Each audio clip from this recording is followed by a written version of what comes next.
Hi friends, MRB Assistant Surgeon Tamil paper, Tamil eligibility paper 2026, அதாவது latest பேப்பரை நம்ம பார்க்குறோம். ஆல்ரெடி நம்ம 2 பேப்பர் டிஸ்கஸ் பண்ணியிருக்கோம். போன வருஷம் கேட்ட எக்ஸாமு, அதுக்கு முன்னாடி கேட்ட எக்ஸாமு. ஸோ அது எல்லாமே பார்த்துருக்கோம். அந்த மெட்டீரியல் நான் நிறைய பேருக்கு ஷேர் பண்ணியிருக்கேன். இந்த மெட்டீரியல் வாங்கி படித்தவங்க நிறைய பேர் திரும்பவும் எனக்கு மெசேஜ் பண்ணியிருந்தாங்க, சார் இந்த எக்ஸாம் இந்த மெட்டீரியல்லேருந்து நிறைய வந்திருந்தது அப்படின்னு.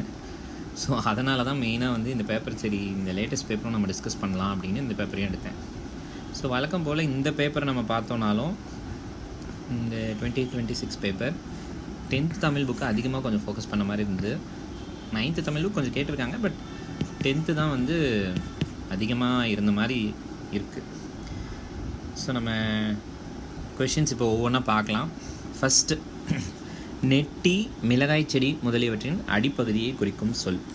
இது வந்து 10th புக்கில் ஃபஸ்ட் லெசன்லேயே கேட்டிருக்கான். ஸோ இது ஒரு லிஸ்ட் இருக்குது. இதில் பார்த்திங்கன்னா பழைய புக்கில் இந்த மாதிரி பிக்சர் போட்டு அந்த லிஸ்ட்டெல்லாம் கொடுத்துருக்கான். இப்போ புது எடிஷனில் பார்த்திங்கன்னா அந்த பிக்சரே போட்டு நெட்டி மிளகாய் செடி அப்படின்னு போட்டு கோல் அப்படின்னு கொடுத்துட்டான். ஸோ அதனுடைய அடிப்பகுதி வந்து என்னென்னா கோல்.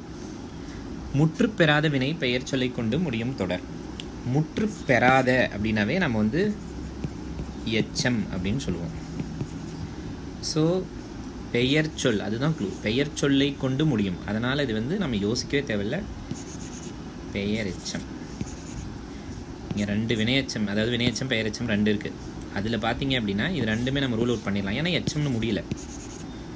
அடுத்து பார்த்திங்கன்னா பெயர் சொல் அப்படின்னு முடியும் அப்படின்னு சொல்லிட்டான். ஸோ அதனால் நம்ம டைரெக்டாக பெயரெச்சம்னு போட்டுடலாம். ஸோ இதுவும் பார்த்திங்கன்னா 10th புக்கில் தொகாநிலை தொடர்கள் அப்படின்னு ஒரு டாபிக் இருக்குது. அந்த டாப்பிக்கில் வந்து ஃபுல்லாக எல்லாமே கொடுத்துருக்கான். ஸோ நீங்கள் வந்து அதில் ஒரு வாட்டி பார்த்துக்கோங்க. வினையச்ச தொடர், முற்று பெறாத வினை சொல்லை கொண்டு முடிவது வினையச்ச தொடர். அதே வந்து முற்று பெறாத வினை பெயர் சொல்லை கொண்டு முடிவது பெயரெச்ச தொடர். ஓகேவா? ஸோ அடுத்து நூல் மற்றும் ஆசிரியர். ஸோ இது நம்ம நிறைய அந்த நூல் வெளியெல்லாம் கொடுத்துருப்பான். ஸோ அது ஒரு வாட்டி பார்த்துக்கோங்க. நீதி வெண்பா, அதை எழுதுனது செய்குதம்பி பாவலர். திருவிளையாடற் போற்றி கலிவெண்பா பரஞ்சோதியார். கந்தர் கலிவெண்பா குமரகுருபரர். தேம்பாவணி வீரமாமுனிவர். ஸோ இதில் ஏதாவது நம்ம நூல்வெளி இதை படிக்கும்போது ஏதாவது ஒரு 2 ஆத்தர் நம்மளுக்கு தெரிஞ்சால் கூட அதை வச்சு நம்ம ரூல் அவுட் பண்ணிடலாம். So answer B. 4th question, கரும்பின் நுனிப்பகுதி என்னன்னு கேட்குறாங்க. கரும்பின் நுனிப்பகுதி வந்து என்ன அப்படின்னா கொழுந்தாடை. இது வந்து ஆல்ரெடி நான் கொடுத்த மெட்டீரியலில் நான் இதில் ஒரு சின்ன டேபிள் மென்ஷன் பண்ணியிருக்கேன். சேம் அதே இதை தான் நான் திருப்பி கொடுத்துருக்கேன். இதுவும் ஃபஸ்ட் லெசன் 10th தமிழ் புக்கில் ஃபர்ஸ்ட் லெசன்லேருந்து கொடுத்துருக்கான். கரும்பின் நுனிப்பகுதி கொழுந்தாடை. இந்த புளி வேம்பு வந்து கொழுந்து அல்லது முடி, அதை வந்து ஏற்கனவே ப்ரீவியஸ் இயர் கொஷின். ஸோ இந்த ஃபஸ்ட் லெசன் வந்து ரொம்ப ரொம்ப முக்கியம். பின்னாடியும் வரும், நான் காமிக்கிறேன். ஸோ அடுத்து நூல் மற்றும் ஆசிரியர். சுரதா தேன்மலை, காதா திருநாவுக்கரசு, திருக்குறள் நீதி இலக்கியம், கா பெருமாள், நாட்டார் கலைகள், தமிழ் செல்வன், அன்றாட வாழ்வில் அறிவியல். ஸோ இதில் இந்த சுரதா வந்து நம்மளுக்கு ஆல்ரெடி கேட்டிருக்கான், மென்ஷன் பண்ணியிருக்கோம், பழைய கொஷின் பேப்பரில் வந்திருக்கோம். ஸோ நல்லா பாருங்கள், இந்த ஆப்ஷனை வச்சே நம்ம வந்து ரூல் அவுட் பண்ணலாம். இதில் ஏதாவது ஒன்று தெரிஞ்சு, இப்போ இது வந்து பழைய மெட்டீரியல் நீங்கள் பார்த்துருந்தீங்க அப்படின்னா சுரதா தேன்மலை அப்படின்றது உங்களுக்கு தெரிஞ்சிருக்கும். ஸோ நல்லா பாருங்கள், ஏக்கு 2, மற்றதெல்லாம் பாருங்கள் எதுவுமே கிடையாது. ஸோ அந்த மாதிரி ஒரே ஒரு ஆத்தர் உங்களுக்கு தெரிஞ்சதுன்னா கூட நீங்கள் ஈஸியாக ரூல் அவுட் பண்ணிடலாம். So C answer. அடுத்து, ஒன்றிற்கு மேற்பட்ட எச்சங்கள் சேர்ந்து பெயரை கொண்டு முடிவது கூட்டுநிலை பெயரெச்சங்கள். இதுவுமே பார்த்திங்கன்னா நம்மளுக்கு ப்ரீவியஸ் இயர் கொஷின் ஒன்று இதே மாதிரி கேட்டிருக்கான். நான் அதுக்கு இந்த டேபிள் அப்படியே நான் கொடுத்துருப்பேன்.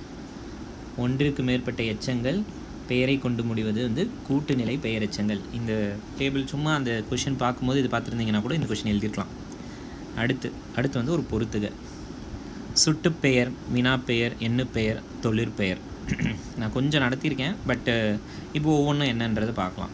ஃபஸ்ட்டு எண்ணுப்பெயர்.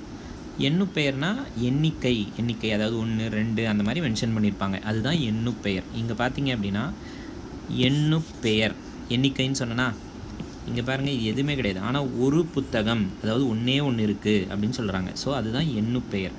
அடுத்து வினாப்பெயர். வினாப்பெயர்னா கொஷின் கேட்குற மாதிரி. எவன், எது, எவை, யார், அதாவது ஒரு கொஷினுக்கு கேட்குற மாதிரி இருந்துச்சுன்னா அது வந்து ஒரு வினாப்பெயர். இங்கே பாருங்கள், வினாப்பெயர். எவை தவறுகள், கொஷின் வர மாதிரி இருக்கா? ஸோ 2 பார்த்துட்டோம். அடுத்து சுட்டுப்பெயர். சுட்டுப்பெயர் அப்படின்னு என்ன? ஒன்றை சுட்டி காட்ட பயன்படுவது. சுட்டி காட்டுறது, இதுதான் அதுதான் அப்படின்ற மாதிரி சொல்கிறது. இது வந்து நிறைய டைப்ஸ் இருக்குது. ஓகேவா? ஸோ அதை நீங்கள் படித்து பாருங்கள், உங்களுக்கு ஓரளவுக்கு புரியும். சரியா? இங்கே சுட்டி காட்டுறது என்ன அப்படின்னா, இது கான் அப்படின்னு சுட்டி காட்டுறாங்க. ஸோ அதுதான் வந்து என்னென்னா சுட்டுப்பெயர். லாஸ்ட்டை வந்து தொழிற்பெயர், படித்தவர். இதில் ஒரே ஒரு கன்ஃபியூஷன் இருக்குது ஆக்சுவலாக எனக்கு. நீங்கள் யாராவது தமிழ் நல்லா தெரிஞ்சவங்க ஏதாவது இருந்தீங்க அப்படின்னா எனக்கு கொஞ்சம் இது கிளியர் பண்ணுங்கள். நான் தொழிற்பெயர் அப்படின்னு வந்தாவே நான் பழைய கொஷின் பேப்பரில் நான் சொல்லியிருக்கேன், தல், அல் அப்படின்னு முடியும் அப்படின்னு. இது எனக்கே கொஞ்சம் டவுட்டாக தான் இருந்தது. அப்புறமா நான் செக் பண்ணும்போது எனக்கு கிடைச்சது என்ன அப்படின்னா, தொழிற்பெயர் வினையால் அணையும் பெயர். இந்த வினையால் அணையும் பெயரில் தான் வந்து அவர் அப்படின்னு முடியும், தவர், அவர் அப்படின்னு. தொழிற்பெயராக இருந்தால் தல், ஒரு தொழிலை குறிக்கிறது, பாடுதல், படித்தல். அதே வினையால் அணையும் பெயர்.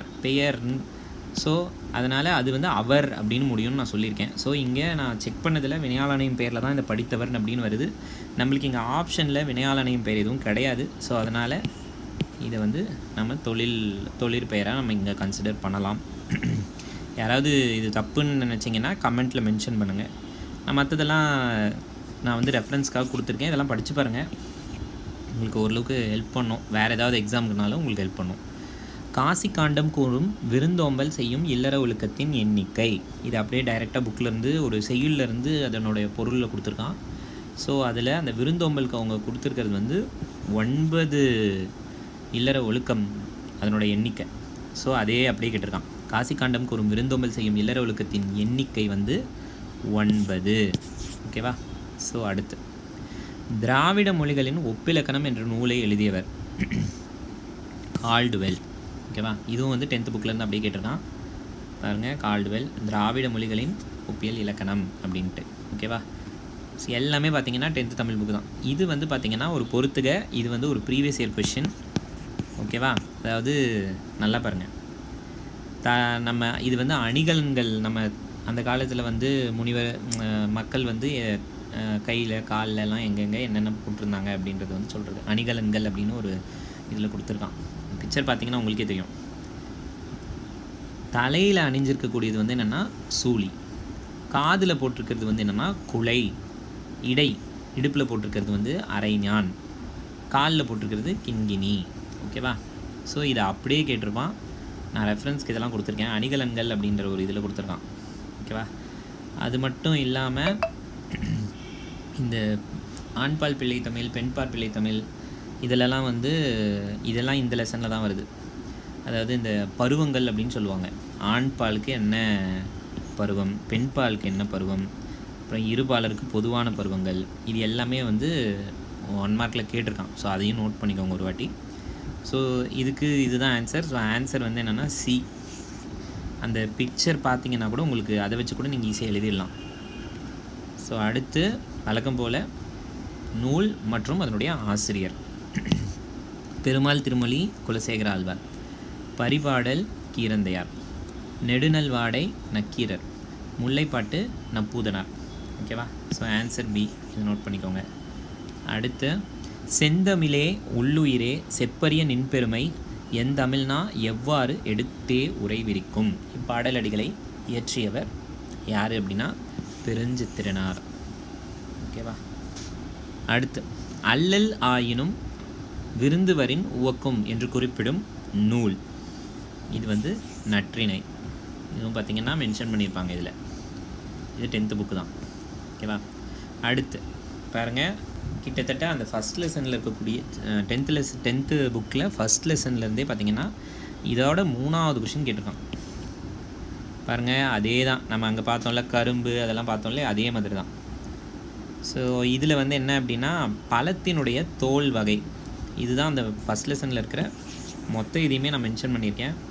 இதுக்கப்புறம் கேட்கக்கூடிய எக்ஸாம்ஸ் ஆகட்டும், இதுக்கு முன்னாடி வந்ததுலேயும் இதில் கேட்டிருக்கான்.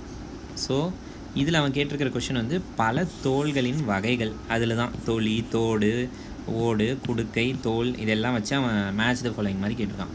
ஸோ இங்கே பாருங்கள், இதை பார்க்குறதுக்கு முன்னாடி நான் பிக்சரோடையே சிலது மென்ஷன் பண்ணியிருக்கேன். இதை ஒரு டைம் பாருங்கள். தொளி அப்படின்னா மென்மையானது, ஓகேவா, ரொம்ப சாஃப்டாக இருக்கும் அப்படின்றாங்க. தோடு அப்படின்ற சொல் வந்து எதை குறிக்குதுன்னா வன்மையானது, கொஞ்சம் கடினமாக, அதாவது ரொம்ப கொஞ்சம் ஹார்டாக இருக்கும் அப்படின்றது. குடுக்கை அப்படின்னா சொரக்காயோட அந்த மேல் பகுதி, அதை தான் வந்து குடுக்கை அப்படின்னு சொல்கிறோம். உமி அப்படின்னா இந்த நெல், கம்பு இதெல்லாம் பார்த்துருக்கீங்க அப்படின்னா அதனோட மேலே இருக்கக்கூடிய கவரிங்கை தான் நம்ம உமின்னு சொல்லுவோம். அடுத்து தோல், திண்ணமானது. மாம்பழம் பார்த்திங்கன்னா அதனோட தோல் அது வந்து கொஞ்சம் இதாக இருக்கும், கொஞ்சம் ஹார்டாக இருக்கும், பட் ரொம்ப ஹார்டாக இருக்காது. அடுத்து ஓடு, தேங்காய் மூடி, கொட்டாங்குச்சின்னு சொல்கிறோம் இல்லையா, அது ஓடு, மிக வன்மையானது. அடுத்து மட்டை, அந்த தேங்காய் மூடிக்கும் மேலே பார்த்திங்கன்னா ஒரு கவரிங் இருக்கும், அதுதான் வந்து என்னென்னா மட்டை, தேங்காய் நெற்றியின் மேற்பகுதி. அடுத்து கொம்மை, இது கேள்விப்பட்டிருக்க மாட்டோம், தெரிஞ்சுக்கோங்க. வரகு, கேழ்வரகு முதலியவற்றின் உமி. எப்படி நெல், கம்புக்கு மேலே இருக்க கவரிங்கை வந்து நம்ம உமின்னு சொல்கிறோமோ, அதே மாதிரி வரகு, கேழ்வரகு, இந்த ஆரியம்னு சொல்லுவோம், அதுக்கு மேலே ஒரு கவரிங் இருக்கும், அதை வந்து என்ன சொல்கிறாங்கன்னா கொம்மை அப்படின்னு சொல்கிறாங்க. ஸோ இதை தான் வந்து மேட்ச் த ஃபாலோயிங்காக கொடுத்துருக்கான். ஸோ பார்க்கும்போது உங்களுக்கே தெரியும், தொளி மிக மெல்லியது, தோடு வன்மையானது, கொம்மை வரகு, கேழ்வரகு முதலியவற்றின் உமி, குடுக்கை சுரையின் ஓடு. ஓகேவா? ஸோ இது வந்து ஆன்சர் ஏ. ஓகேவா? இந்த லெசன் ரொம்ப ரொம்ப முக்கியம். திருப்பி இந்த கொஷின்ஸ் வந்து கேட்டுக்கிட்டே இருக்கான். ஸோ அதனால் அதை நல்லா படிச்சுக்கோங்க அடுத்த எக்ஸாமுக்கு. அடுத்து அகர வரிசை எப்பயுமே நம்மளுக்கு கேட்குற ஒரு டைப்பு தான். இதுக்கு வந்து நம்மளுக்கு உயிரெழுத்து தெரிஞ்சிருக்கணும், அடுத்து உயிர்மெய் எழுத்து தெரிஞ்சிருக்கணும், அதனோட ஆர்டர் தெரிஞ்சால் போதும். அப்படியே அக்கு வரைக்கும் தெரியணும். அடுத்து கா, ஙா, சாலேருந்து அப்படியே வந்து நா வரைக்கும் தெரிஞ்சிருக்கணும். இது தெரிஞ்சாவே நம்ம அகர வரிசை சூப்பராக எழுதிடலாம். அது ரெண்டு மட்டும் தெரிஞ்சுக்கோங்க. இது பார்க்கும்போது ஃபஸ்ட்டு எப்பயுமே ஆ தான் வரும். ஸோ எல்லாத்துலேயும் ஆ இருக்குது. அப்போ ஆ இருந்துச்சு அப்படின்னா நம்ம அடுத்து என்ன பண்ணணும், காங்காச்சா வரிசை. இந்த காங்காச்சா வரிசையில் பார்க்கும்போது டாவா வாவா, அப்படி பார்க்கும்போது நம்மளுக்கு டா தான் வரும். ஸோ இப்போயே நீங்கள் இதை ரூல் அவுட் பண்ணிடலாம். ஒன்று ஏ இல்லைனா சி தான் ஆன்சர் அப்படின்ட்டு. சரி, இதுலேயும் வருது, சரி இதுவும் வருது. அடுத்து இங்கே சுவல்னு வருது, செருன்னு வருது. இங்கே அப்படியே ஆஐ இல்லைன்னா அப்ளை பண்ணுங்கள். ஆஐ அப்ளை பண்ணிங்கன்னா இ ஊ தான் ஃபஸ்ட்டு, ஊ ஏ அதுக்கடுத்து தான் வருது. ஸோ ஆட்டோமேட்டிக்காக நீங்கள் ஏவுக்கு ஆன்சருக்கு போட்டுக்கலாம். ஓகேவா? ஸோ ஆன்சர் ஏ. நல்லா ஞாபகம் வச்சுக்கோங்க. உயிரெழுத்துக்களோட ஆர்டர், அடுத்து உயிர்மெய்யோட எழுத்துக்களோட ஆர்டர், இது ரெண்டும் தெரிஞ்சதுன்னா அகரவரிசை ஈஸி. பெருசாக நம்ம இது படிக்கணும்லாம் இல்லை. அடுத்து பெயக்கண்டும் நஞ்சுண்டமைவர், ஒரு டேஷ் போட்டுட்டு நாகரிகம் வேண்டுபவர். ஸோ இது வந்து ஒரு திருக்குறள். 10th தமிழ் புக்கில் ஒரு திருக்குறளை கொடுத்துருக்கான். பெயத்தக்க, நயத்தக்க, நகுத்தக்க எல்லாம் கொடுத்துட்டான். இந்த திருக்குறளை அப்படியே படித்தோம் அப்படின்னா இது அப்படியே வந்துடும். ஒன்றுமே தெரியல அப்படின்னா ஒரு நல்ல பாருங்கள், பெயக்கண்டும் நஞ்சுண்டமைவர் நாகரிகம் வேண்டுபவர். கொஞ்சம் ஓரளவுக்கு அப்படியே லைட்டாக யோசிச்சோன்னா அப்படியே லைட்டாக எழுதிடலாம். இதை நாகரிகம் மேபி நாவில் முடியுது அப்படின்னு வச்சா கூட நகுத்தக்க, நயத்தக்க அப்படின்றது மட்டும்தான் வரும் அப்படின்றது வச்சுக்கலாம். அடுத்து இங்கே பெயக்கண்டும் அப்படின்னு இருக்குது. ஸோ பெய நய, ஓகேவா? ஸோ அந்த மாதிரி எழுதிருக்கலாம். பட் சும்மா ஒரு வாட்டி வாசிச்சிங்கன்னா உங்களுக்கு தெரியும். ஸோ ஆன்சர் வந்து நயத்தக்க இங்கே கொடுத்துருக்கான், நயத்தக்க. சரி, அடுத்து கடும்பு என்பதன் பொருள். திருப்பி இந்த மலைப்படுகடாமில் இருக்கக்கூடிய இந்த சொல்லும் பொருளும் கேட்டிருக்கான். திருப்பி இந்த மலைப்படுகடாம் மட்டும் அவன் கேட்காம விடவே இல்லை. ஒரு டைம் வைரியம் கேட்டிருக்கான், இரடி, பொம்மல், இது எல்லாமே கேட்டிருக்கான். ஓகேவா? ஸோ இந்த வாட்டி கடும்பு அப்படின்னா சுற்றம். ஸோ அந்த பொருள் கூறுகளில் எல்லாமே இருக்குது. Answer C. ஓகேவா? அடுத்து 18வது கொஷின். இயற்புலவரே பொருள் வைப்பார், இசைப்பாணரே பொருள் வைப்பார். இப்பாடலில் அடிக்கோடிட்ட சொற்களின் நயத்தை தேர்க. மோனை, எதுகை, இது எல்லாமே நான் வந்து பழைய பேப்பரில் டிஸ்கஸ் பண்ணியிருக்கேன். பட் இருந்தாலும் உங்களுக்கு ஒரு ரிவிஷன் மாதிரி சொல்கிறேன். மோனை அப்படின்னா இருக்கக்கூடிய எழுத்து, எதுகை அப்படின்னா இரண்டாவதாக இருக்கக்கூடிய எழுத்து. ஓகேவா? சரி, அது பார்த்துட்டோம். பட் இதில் அடிமோனை, சீர்மோனை, அடி எதுகை, சீர் எதுகை அப்படின்னு இருக்கே, அது என்ன அப்படின்னு பார்த்தோம் அப்படின்னா சீர் அடி. சீர் அப்படின்னா சேம் லைனில் வந்துச்சுன்னா சீர், சேம் சீர். அடி அடி அப்படின்னா நெக்ஸ்ட் லைன். எப்படி ஏதாவது புரியுற மாதிரி சொல்லுவாங்க. இப்போ இங்கேயும் ஒரு எழுத்து, இங்கேயும் ஒரு எழுத்து ஒரே மாதிரி இருந்துச்சுன்னா, இது சேம் லைன்லேயே ஒரே மாதிரி இருக்குது அப்படின்னா அதை நம்ம சீர் அப்படின்னு சொல்லுவோம். ஓகேவா? அதுவே ஃபஸ்ட் லைனில் ஒன்று இருக்குது, செகண்ட் லைனில் ஒன்று இருக்குது. ஃபஸ்ட் லைனில் இருக்கிறதும் செகண்ட் லைனில் இருக்கிறதும் ஒரே மாதிரி இருக்குது அப்படின்னா அதை அடி அப்படின்னு சொல்லுவோம். ஓகேவா? ஸோ இங்கே நல்லா அவங்க இது பண்ணி பாருங்கள், அடி கோடிட்டுருக்காங்க. ஓகேவா? இயற்புலவரே இசைப்பாணரே. ஓகேவா? நல்லா ஞாபகம் வச்சுக்கோங்க. மோனைனா மொதல் எழுத்து, எதுகைனா இரண்டாவது எழுத்து. இங்கே எது வந்து ஒரே மாதிரி இருக்குது? மொதல் எழுத்து. ஓகேவா? ஸோ அப்போ இருக்கிற லைனில் இருக்கிற மொதல் எழுத்தும் ரெண்டாவதாக இருக்கக்கூடிய மொதல் எழுத்தும் ஒரே மாதிரி இருக்குது. ஸோ ஒரே மாதிரி இருந்தால், மொதல் எழுத்து ஒரே மாதிரி இருந்தால் மோனை. ஓகேவா? ஸோ கண்டிப்பாக இது இல்லை. இந்த மோனையில் இது அடிமோனையா சீர்மோனையா? சேம் லைனில் இருந்தால் தான் அது சீர்மோனை. இங்கே ஃபஸ்ட்டு லைனும் செகண்ட் லைனும் ஒரே மாதிரி இருக்குது. ஸோ ஆக்சுவலாக ஆன்சர் வந்து அடிமோனை. இங்கே நான் கொடுத்துருக்கேன் மோனை, எதுகை, இயைபு இதெல்லாம் கொடுத்துருக்கேன், பாருங்கள்.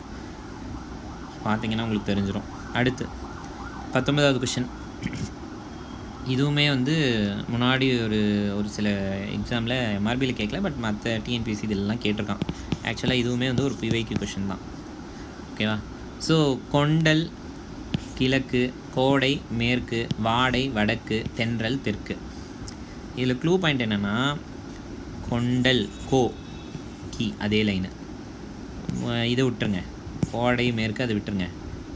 அடுத்து வாடை வா வடக்கு, தென்றல் தே தெற்கு. ஸோ கண்டிப்பாக 1 2 3 எழுதிட்டா கோடை வந்து மேற்கு அப்படின்றத நம்ம எழுதிக்கலாம். ஸோ இதுவுமே வந்து 10th தமிழ் புக்கு தான். இது வந்து பார்த்துக்கோங்க ஒரு வாட்டி. நான் அதுக்கான மெட்டீரியலும் கொடுத்துருக்கேன். ஸோ ஆன்சர் வந்து ஏ. அடுத்து பொருந்தாத சொல்லை தேர்க. இதுவுமே பாருங்கள், இது 4வது கொஷின் அந்த லைன், அந்த ஃபஸ்ட் லெசன்லேருந்து வந்திருக்கிறது. சுள்ளி, விறகு, வெங்கலி, தோகை மொத்தமாக கொடுத்துட்டு இதில் பொருந்தாது எது அப்படின்னு சொல்கிறான். என்ன?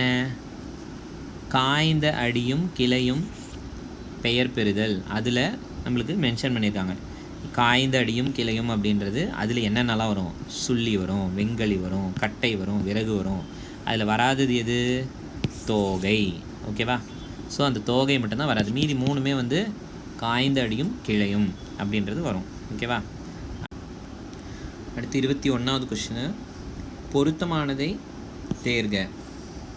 ஸோ இதில் இடைநிலையோட டைப்ஸ் கொடுத்துட்டு அதுக்கு என்னென்ன வார்த்தைலாம் வரும் அப்படின்றத நம்மளை கேட்டிருக்காங்க. ஸோ இது வந்து 9th தமிழ் புக்கில் இருக்குது. 10th தமிழ் புக்லேயும் வந்து பகுபத உறுப்பிலக்கணம் அப்படின்னு ஒரு லெசன் இருக்குது. பகுபத உறுப்பிலக்கணத்தில் வந்து இந்த இடைநிலையை பற்றி நிறையா வந்து நம்மளுக்கு சொல்லியிருக்காங்க. பின்னாடி ஒரு கொஷின் வருது பகுபத உறுப்பிலக்கணம் பற்றி, அதில் சொல்கிறேன். இப்போதைக்கு இடைநிலை அப்படின்றது என்னென்ன அப்படின்றத ஞாபகம் வச்சுக்கோங்க. இடைநிலையில் வந்து இடைநிலை எப்பயுமே காலம் காட்டும். ஸோ நிகழ்காலம், எதிர்காலம், இறந்த காலம் இதெல்லாம் வந்துடும். அடுத்து எதிர்மறை இடைநிலை, பெயர் இடைநிலை. ஸோ இதில் தெரிஞ்சுக்க வேண்டியது இது 3ம் ரொம்ப முக்கியம். இறந்த கால இடைநிலை அப்படின்னா இத்து, இட்டு, இரு, இன் அப்படின்றது வரணும். ஓகேவா? நிகழ்கால இடைநிலை அப்படின்றது வந்து கிரு, கின்று, ஆன், என்று அப்படின்னு வரணும். ஓகேவா? அடுத்து எதிர்கால இடைநிலைனா இப்பு, இவு, இக்கு. இப்பு, இவு தான் ரொம்ப மெயின். ஓகேவா? ஸோ அதில் வந்து எதிர்கால இடைநிலை கூட வார்த்தை. அடுத்து எதிர்மறை இடைநிலை அப்படின்றது வந்து ஆ அப்படின்ற ஒரு சவுண்டு, வார்த்தை அந்த மாதிரி வரணும். ஓகேவா? பெயர் இடைநிலைன்றது வந்து இச்சு, இஞ்சு. ஓகேவா? ஸோ அதெல்லாம் வந்துச்சுன்னா அது பெயர் இடைநிலை. ஸோ இது அப்படியே நம்மளுக்கு பொறுத்துகளை கேட்டிருக்கான். அதாவது எது வந்து கரெக்டாக இருக்குது, எது வந்து ஒன்று மட்டும் கரெக்டாக இருக்குது, பொருத்தமானது அப்படின்னு கேட்குறான். ஸோ இங்கே பார்க்கும்போது நீங்கள் நல்லா ஞாபகம் வச்சுக்கோங்க, இந்த கிறு, கின்று, ஆண், என்று அப்படின்றதெல்லாம் வந்து நிகழ்கால இடைநிலைக்கு தான் வரும். இங்கே எதிர்மறைன்னு கொடுத்துருக்கான், தப்பு. இவ்வு, இக்கு அப்படின்றது வந்து என்னது? இவ்வு, இக்கு இதெல்லாம் வந்து எதிர்கால இடைநிலை, நீங்களே பார்த்துருப்பீங்க. ஓகேவா? ஸோ இதுவும் தப்பு, இதுவும் தப்பு. அடுத்து இறந்த கால இடைநிலை, இப்பு, இக்கா கிடையாது. இறந்த கால இடைநிலை வந்து என்னது? இத்து, இட்டு, இரு, இன்னு. ஸோ இதுவும் தப்பு, இதுவும் தப்பு, இதுவும் தப்பு. பெயர் இடைநிலைகள் இச்சு, இஞ்சு கொடுத்துருக்கானா? So answer A. இதுதான் வந்து 21. அடுத்து வெண்பாவிற்குரிய ஓசை, அது வந்து என்னென்னா செப்பல் ஓசை. ஆக்சுவலாக இது வந்து ஒரு பிவைக்யூ, நம்மளுக்கு கேட்கல ப்ரீவியஸாக, பட் ஆனால் இந்த டிஎன்பிஎஸ்சி அந்த மாதிரிலாம் கேட்டிருக்கான். ஸோ இதுவும் பார்த்திங்கன்னா இது வந்து 10th தமிழ் புக்கில் இதுவும் இருக்குது. இது வந்து நான் செக் பண்ணும்போது ஒரு லிஸ்ட்டாக இருந்தது, அதை வந்து ஒரு டைம் பார்த்துக்கோங்க. வெண்பா, ஆசிரியப்பா, கலிப்பா, வஞ்சிப்பா, பாவகைகள் வந்து 4 இருக்குது. 4த்துக்கும் என்ன ஓசை அப்படின்றது வந்து அவங்க மென்ஷன் பண்ணியிருக்காங்க. ஓகேவா? இதுவும் புக்கில் இருக்கிறத நான் அப்படியே கொடுத்துருக்கேன். அது மட்டும் இல்லாமல் இதையும் வந்து கேட்டிருக்கான். பின்னாடி ஒரு கொஷின் வருது, நான் காமிக்கிறேன். செப்பல் ஓசை அப்படின்றது எந்த மாதிரி வரும், அகவல் ஓசை எப்படி வரும், துள்ளல் ஓசை எப்படி வரும், தூங்கல் ஓசை எப்படி வரும் அப்படின்றத வந்து கொடுத்துருக்காங்க. ஓகேவா? ஸோ பின்னாடி ஒரு கொஷின் வருது, நான் காமிக்கிறேன். அதே மாதிரி இந்த வெண்பா, ஆசிரியப்பா, இந்த டிஃப்ரென்ஸு அது தெரிஞ்சுக்கணும். இது ஏன்னா இதை வச்சும் ஒன்று கேட்டிருக்கான், பாவகைகளை வச்சே வந்து 3 கொஷின் கேட்டிருக்கான். பின்னாடி பார்ப்போம். இப்போதைக்கு ஞாபகம் வச்சுக்கோங்க, வெண்பாவிற்குரிய ஓசை வந்து என்னென்னா செப்பல் ஓசை. Answer B. அடுத்து பொருத்தமான விடை எதுக்கு எது, இது வந்து நான் இதுக்கு முன்னாடி கொடுத்த பழைய கொஷின் பேப்பரில் இருக்கக்கூடிய மெட்டீரியலில் நான் எல்லா வேர்ட்ஸையும் கொடுத்துருக்கேன். அப்படியே அதே தான் வந்திருக்கு, அதை தவிர வேறு எதுவுமே வரல வெளியேருந்து. ஓகேவா? ஸோ அந்த பழைய மெட்டீரியல் நீங்கள் பாருங்கள், பழைய ப்ரீவியஸ் இயர் கொஷினில். ஸோ கன்சலேட், துணை தூதரகம், கில்டுனா வணிகக்குழு, அடுத்து இரிகேஷன் அப்படின்னா பாசனம், டெரிட்டரினா நிலப்பகுதி. ஆன்சர் வந்து என்ன அப்படின்னா சி. ஓகேவா? இது அப்படியே பழைய கொஷின் மெட்டீரியலில் இருக்குது. ஓகேவா? ஸோ நான் முன்ன சொன்ன மாதிரி இதுதான் வந்து என்னென்னா பகுபத உறுப்பிலக்கணம். ஓகேவா? ஒரு வார்த்தை கொடுத்துட்டாங்க அப்படின்னா எப்படி வந்து அதை பிரித்து எழுதுறது, பகுப்பு முறை அப்படின்றத சொல்கிறாங்க. பாருங்கள், இதில் பகுபத உறுப்பிலக்கணம் அப்படின்னா ஒரு வார்த்தை இருக்குது அப்படின்னா அந்த வார்த்தையை நம்ம பிரிக்கிறோம். அப்படி பிரிக்கும் போது நம்ம என்ன இதில் பிரிக்கணும் அப்படின்னா ஃபஸ்ட்டு பகுதி வரணும், கடைசியாக விகுதி வரணும். ஃபஸ்ட்டு பகுதி, கடைசியாக விகுதி. ஓகேவா? அடுத்து பகுதிக்கு அடுத்து சந்தி, அடுத்து சாரியை, அடுத்து இடைநிலை. ஓகேவா? ஸோ சாரியை வந்து அதாவது இந்த ஃபார்மேட்டில் தான் இருக்கணும். ஓகேவா? பகுதி இருக்கணும், விகுதி இருக்கணும், சந்தி இருக்கணும், இடைநிலை இருக்கணும். சாரியை சில டைம் வரலாம், சில டைம் வராமே இருக்கும். சரியா? சாரியை எல்லா டைமும் சாரி இருக்கணுன்றது கிடையாது. சரி, இப்போ ஒவ்வொன்றுத்தையும் பார்க்கலாம். பகுதி அப்படின்னா என்ன? பகுதி வந்து வர்றது தான் பகுதி. ஓகேவா? அந்த பகுதியை நம்ம படித்தோம் அப்படின்னா பொருள் தரும். அந்த பகுதி வந்து எப்பயுமே எப்படி வரும்னா ஒரு கட்டளையாக தான் வரும். ஓகேவா? அதாவது படித்தார் அப்படின்னா படி அப்படின்றது பகுதி. அந்த படின்றது நம்ம ஒரு கட்டளையாக சொல்கிறோம், படி அப்படின்னு. ஓகேவா? அடுத்து ரெண்டாவது அதுக்கடுத்து வர்றது வந்து சந்தி. சந்தி அப்படின்னா என்னென்னா ஒரு புள்ளி வச்ச எழுத்து அப்படின்னு ஞாபகம் வச்சுக்கோங்க. ஓகேவா? சந்தி. அடுத்து சாரியைன்றது எப்பயுமே வராது, அப்படி வந்தாலும் இடைநிலைக்கும் விகுதிக்கும் நடுவில் வருதும் கிட்டத்தட்ட, அதுதான் சாரியை. இது எல்லாத்துலேயும் வராது. சரியா? அடுத்து இடைநிலை. இடைநிலை அப்படின்னா என்ன? இடைன்னா என்ன? நடுவில் வர்றதுன்னு அர்த்தம். ஓகேவா? நம்ம அங்கேயே பார்த்தோம் முன்னே, இறந்த கால இடைநிலை, எதிர்கால இடைநிலை, இதெல்லாமே நம்ம பார்த்தோம். அந்த வார்த்தைங்க தான் இடைநிலை. ஓகேவா? அடுத்து விகுதி. விகுதி அப்படின்றது நிறைய டைப் இருக்குது, அதுவும் நம்ம பின்னாடி பார்க்கலாம். ஏற்கனவே பழைய கொஸ்டின் பேப்பரில் நான் டிஸ்கஸ் பண்ணியிருக்கேன். பெயரச்சு விகுதினா ஆணு முடியணும், வினையச்சு விகுதினா ஈ அந்த மாதிரி முடியணும் அப்படின்னு.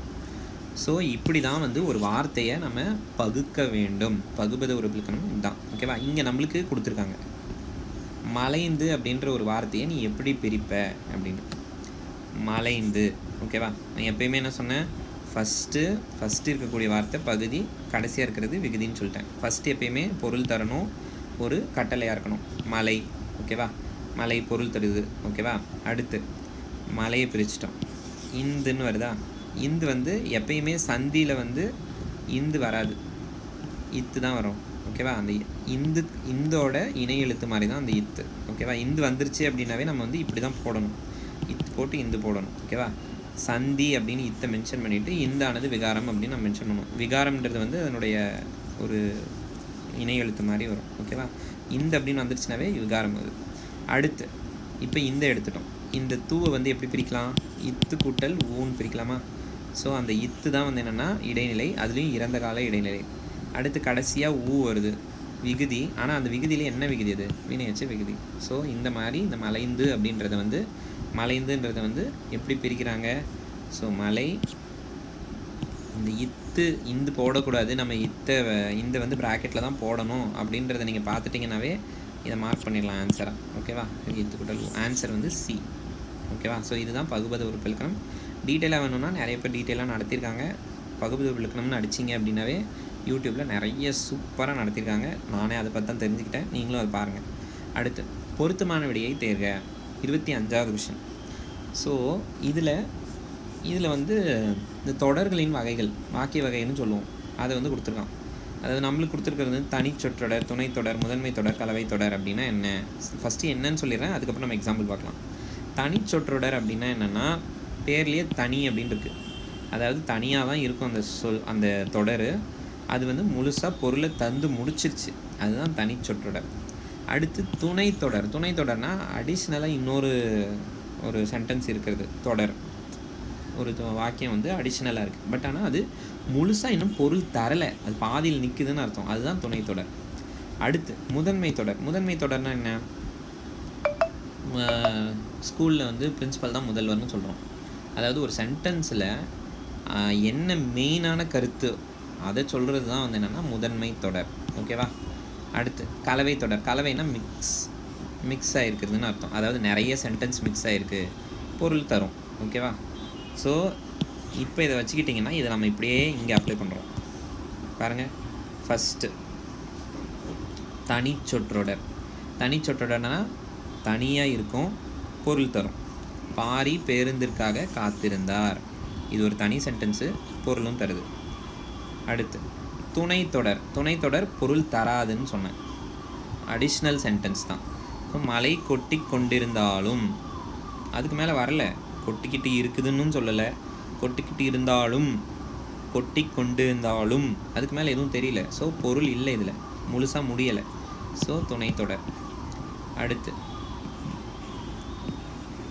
முதன்மை தொடர் பார்ப்போம். முதன்மை தொடர் அப்படின்னா என்ன, முதன்மை தொடர்னால் ஒரு சென்டென்ஸ் இருக்குது, பட் அதில் ஒரு முக்கியமான ஒரு கருத்து இருக்கும்.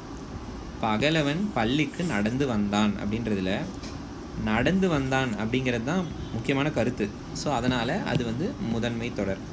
அடுத்து கலவை தொடர். கலவைனா மிக்ஸ், நிறைய சென்டென்ஸ் இருக்கும் அப்படின்றது, பொருளும் தரும். அழைப்பு மணி ஒலித்ததால் மான்விழி கதவை திறந்தால், ஸோ மிக்ஸ் சென்டென்ஸ், அதாவது என்னது, அழைப்பு மணி ஒலித்ததால், இது முடியாமல் ஒரு சென்டென்ஸ் இருக்குது, துணை தொடர் ஒன்று இருக்குது. மான்விழி கதவை திறந்தால், அது ஒரு தனி சென்டென்ஸு. ஓகேவா? ஸோ அது மிக்ஸ் ஆகி இருக்கிறதுனால அது வந்து கலவை தொடர். ஓகேவா? ஸோ ஆன்சர் வந்து என்னென்னா டி ஆன்சர் 25. அடுத்து 26. இது வந்து என்ன அப்படின்னா நூலாசிரியர் அவங்களுடைய இயற்பெயர். இதுவும் வந்து நிறையா புக்கில் இருக்குது, நூல்வெளியிலே, அது பார்த்தீங்கன்னா தெரியும். அதுவும் இல்லாமல் நிறைய யூடியூப்பில் ஆசிரியர் அவங்களோட இயற்பெயர்னு தனியாக லிஸ்ட்டே போட்டு சொல்கிறாங்க. நான் முடிஞ்ச அந்த மெட்டீரியல் நான் பின்னாடி ஆட் பண்ணுறேன், இப்போதைக்கு தெரிஞ்சுக்கோங்க. ஞானப்பிரகாசம் யாருடைய இயற்பெயர், மாப்போ சிவஞானம், இதுலேயும் ஞானம்னு வருது. அடுத்து முத்தையா கண்ணதாசன். இது வந்து ஒரு PYQ, அதாவது ப்ரீவியஸ் இயர் கொஷின். ஸோ இதை வச்சு நம்ம ரூல் அவுட் பண்ணலாம். முகமது ரஃபி அப்படின்றது யாருன்னா நாகூர் ரூமி. அடுத்து கான்ஸ்டான்ஸு ஜோசப் பிஸ்கி, வீரமாமுனிவர். இதெல்லாம் வந்து கண்டிப்பாக எல்லாருக்கும் தெரியும், நிறைய பேர் இதை நிறைய டைம் இதை வந்து நம்ம படிச்சிருக்கோம். ஸோ இது கிட்டத்தட்ட ஈஸியாக தான் கேட்டிருக்கோம். ஆனால் இருந்தாலும் இந்த லிஸ்ட்டு தெரிஞ்சுக்கிட்டிங்க, யாராவது ஒருத்தர் 2 பேர் தெரிஞ்சுக்கிட்டா கூட நம்ம ரூல் அவுட் பண்ணிடலாம். ஆன்சர் வந்து பி 26. அடுத்து 27. இதுவுமே வந்து நான் வந்து ஆல்ரெடி ப்ரீவியஸ் மெட்டீரியலில் நான் கொடுத்துருக்கேன். கூலம் என்பதன் பொருள். கூலம் அப்படின்னா என்ன, தானியம். ஓகேவா? பாருங்க, கூலம் தானியம். சரியா? இதுவுமே வந்து ஃபஸ்ட் லெசன் கிட்டத்தட்ட 4-5 கொஸ்டின் கேட்டிருக்கான். ஓகேவா? அடுத்து மணி வகையில் கேட்டிருக்கான். அது சொற்பொழிவாற்றுவது போல் உள்ள ஓசைக்குரிய பாவகை 28வது கொஸ்டின். முன்ன சொன்னேன் இல்லையா, பாவகையோட டைப்ஸ், அதில் எது எது எந்தெந்த மாதிரி வரும் அப்படின்றது. இங்கே வந்து சொற்பொழிவாற்றுவது போன்ற ஓசை எது அப்படின்னா அகவல் ஓசை. ஓகேவா? ஸோ அகவல் ஓசை, அகவல் ஓசைன்னு வந்துருச்சு. ஓகேவா? அகவல் ஓசை அப்படிங்கிறது எதுக்கு வரும்? ஆசிரியப்பா.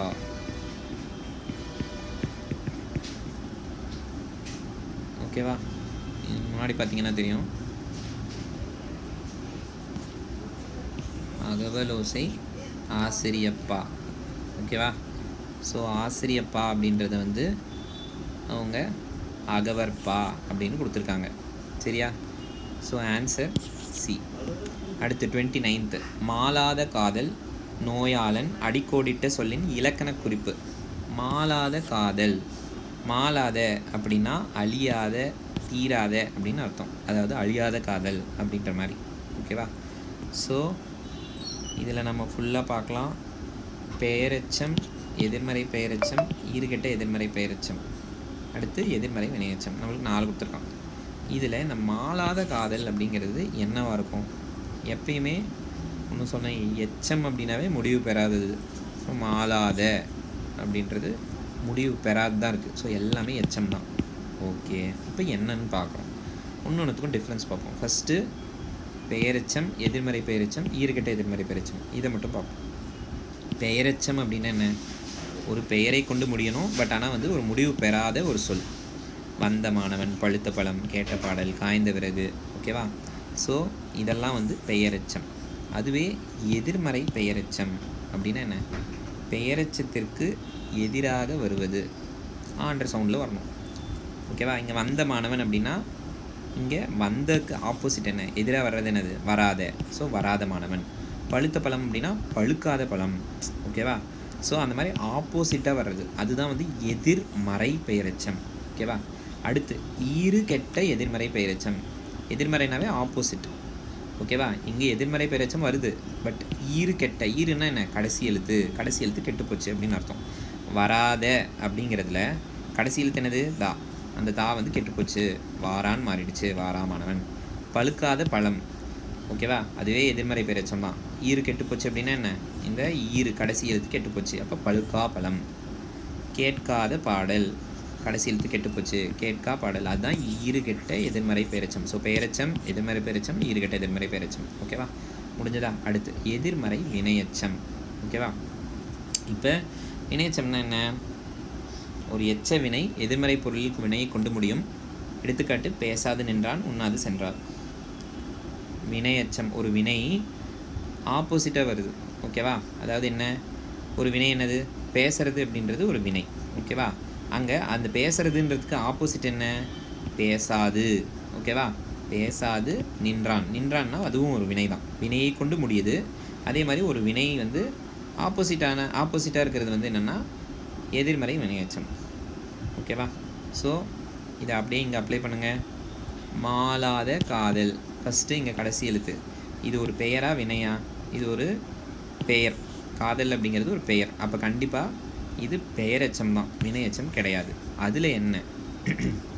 நார்மல் பெயரெச்சமாக இருந்தால் ஒரு பெயரை கொண்டு முடியும். ஓகே, ஆனால் இங்கே என்ன இருக்குது? மாளாத காதல். மாளாத காதல் அப்படின்னா என்ன? அது வந்து தீராத காதல். ஓகேவா? அதாவது தீரும் காதல்னு இருக்கும், அதை வந்து தீராத அப்படின்றத அவன் சொல்கிறான். ஒரு ஆப்போசிட்டான ஒரு வார்த்தை. அப்போ அது எதிர்மறை பெயரெச்சம். ஏன் அப்படின்னா ஈறு கெடலை. மாலா காதல் ஆனில் அப்படின்லாம் முடியலை. ஸோ ஈறுகெட்ட எதிர்மறை பெயரெச்சம் கிடையாது. இது எதிர்மறை பெயரெச்சம். Answer B. ஓகேவா? அடுத்து விருந்தினரை வரவேற்றல் குறித்து வள்ளுவரால் உவமித்து கூறப்படும் மலர். இது ஒரு நல்ல சூப்பரான கொஷினு. இதுக்கு ஆன்சர் வந்து என்னென்னா அனிச்சம் மலர். ஓகேவா? அதாவது திருவள்ளுவர் ஒரு மலரை குறிப்பிட்டிருக்காரு. அதுதான் என்ன அப்படின்னா, இது நீங்கள் பார்த்துருக்கீங்களா என்னன்னு தெரியல, இது ஒரு டைம் பாருங்கள். இதுதான் வந்து என்ன மலர் அப்படின்னா அனிச்சமலர். அனிச்சமலர் திருவள்ளுவர் திருக்குறளில் இது சொல்லியிருக்கார் விருந்தோம்பலை பற்றி. அதாவது இந்த பூ எப்படின்னா, நம்மளுடைய மூச்சு காற்று, மனுஷங்களோட மூச்சு காற்று பட்டால் கூட இது வந்து அப்படியே சுருங்கிடுமா. அந்த அளவுக்கு ரொம்ப சாஃப்டான ஒரு மலர் தான் இந்த அனிச்ச மலர். தாண்டவம் படத்தில் வந்து ஒரு பாட்டில் கூட வரும், அனுஷ்காவை பார்த்து பாடும்போது இந்த பாட்டு அனிச்சம் பூவிலகின்னு பாடுவாங்க. ஓகேவா? ஸோ அதில் திருக்குறள் சொல்வார், மோப்பக்குழையும் அனிச்சம் அப்படின்ற ஒரு குறளில் வந்து விருந்தினரை வந்து இது கூட கம்பேர் பண்ணி, அனிச்ச மலர் கூட கம்பேர் பண்ணி திருவள்ளுவர் சொல்லியிருப்பார் அனிச்ச மலர்.